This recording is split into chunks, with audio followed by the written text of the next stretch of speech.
Making her return appearance, Avatar Korra is back and ready for action in Nickelodeon All-Star Brawl 2. Korra, like her Avatar predecessor, Aang, is capable of bending and harnessing all four elements: Earth, Fire, Air, and Water. But unlike Aang, Korra is much more focused on hitting hard and overwhelming her opponent's defenses. With fire thrusters that allow her to quickly close the gap and a metal bending whip that can pull opponents in, Korra has plenty of ways to force an opening and lay down some damage. Every single one of Korra's moves is associated with a different element, and depending on which element was last used, her light neutral air attack changes to match. Earth hits harder, water has greater reach, fire hits multiple times, and air gives her a vertical boost if used while rising. With that, let's dive straight into her special moves so that you can learn a little bit more about which moves are associated with which elements. Like mentioned before, Korra is geared towards an in-your-face fighting style, and what better way to do that than to fly straight at him at blazing high speed with her side special, Burning Tackle.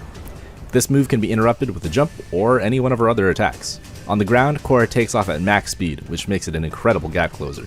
In the air, Korra takes a little bit of time to accelerate, but it's still very helpful for getting back to the stage if you get knocked away.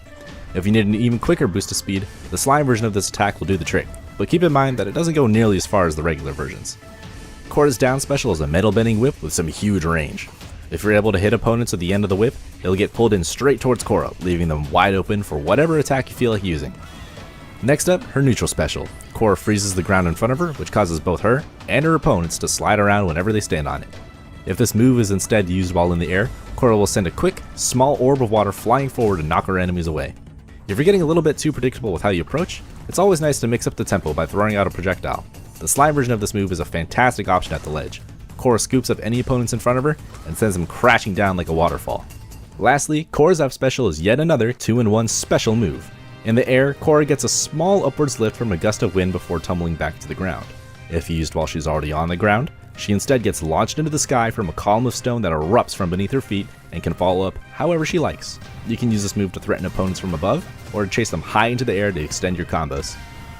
Korra has plenty of interesting tools outside of her special attacks as well for you to explore, but just for the sake of example, her aerial and grounded light up attacks kick a gust of air upwards that you can use to juggle opponents, and the grounded version even keeps her airborne for a follow-up.